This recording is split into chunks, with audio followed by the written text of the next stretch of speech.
Apparently, the regulators are telling DIDI they can't go ahead with this listing. How do we interpret it?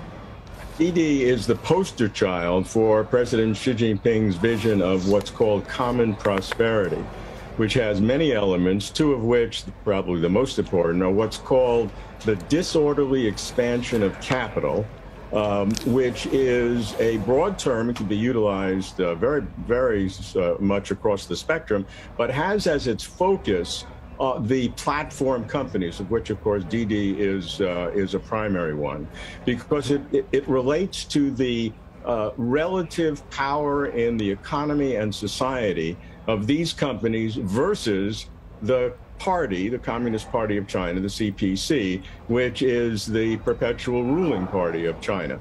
And because of the expansion of so-called expansion of disorderly expansion of capital, these platform companies have had much more impact in society. So this is a reversal of that. The second point is how they treat their workers, the gig workers, because this has become a major factor in Chinese society. How to balance the imbalances between urban and rural ownership and workers, inland and coastal regions. Common prosperity was derived after China achieved what for almost 10 years was a prime objective of Xi Jinping, which was to eliminate all extreme poverty. So this common prosperity is a key to understand the situation with DIDI, which was viewed as not being particularly subject to the leadership of the party.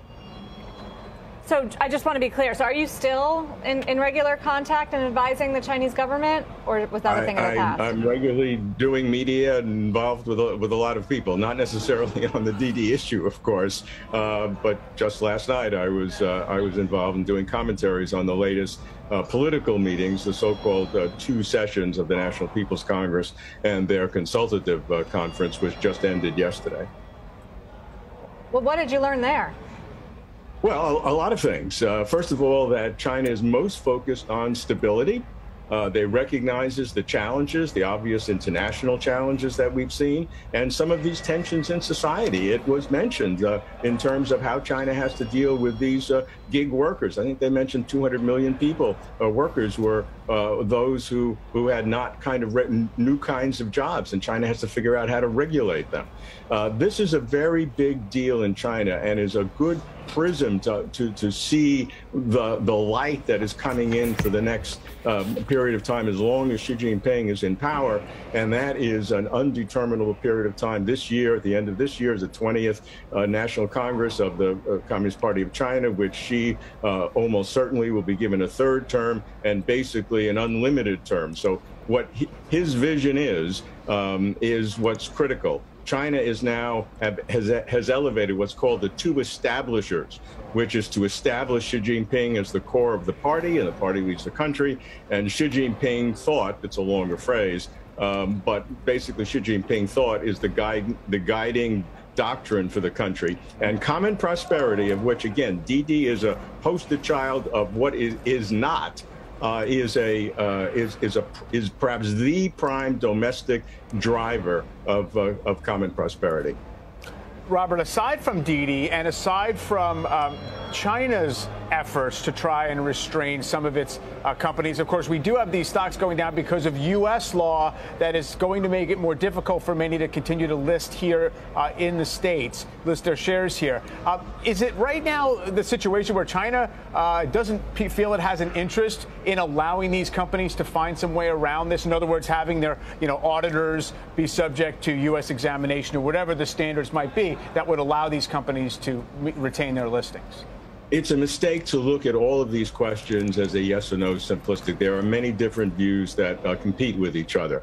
An important factor that I should stress in common prosperity that China says, it is not to robinhood and take from the rich to give to the poor. It's not to create a welfare state where everyone is equal. That's not the intent at all. Because China recognizes, Xi in particular, that entrepreneurship, energy, the market allocating resources is absolutely essential for China to achieve its great rejuvenation by mid-century. So that's a critical factor. So each individual question needs to be evaluated by competing objectives.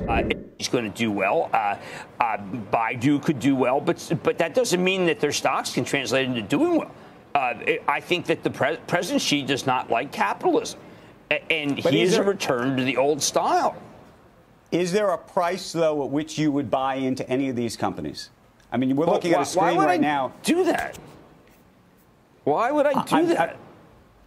I'm just asking the question. I mean, you can make the argument that at some point the price is low enough that the risk that it continues to go lower is reduced. Well, I can do that, but that's irresponsible of me to do that. I mean, I can't recommend buying stocks in a communist regime that is a totalitarian dictator who's not just human rights, but is doing much more than that to be able to solidify his power. I think it's irresponsible for me to come out here and say, you know what, at 108, it's fully discounted that the man is a terrorist dictator.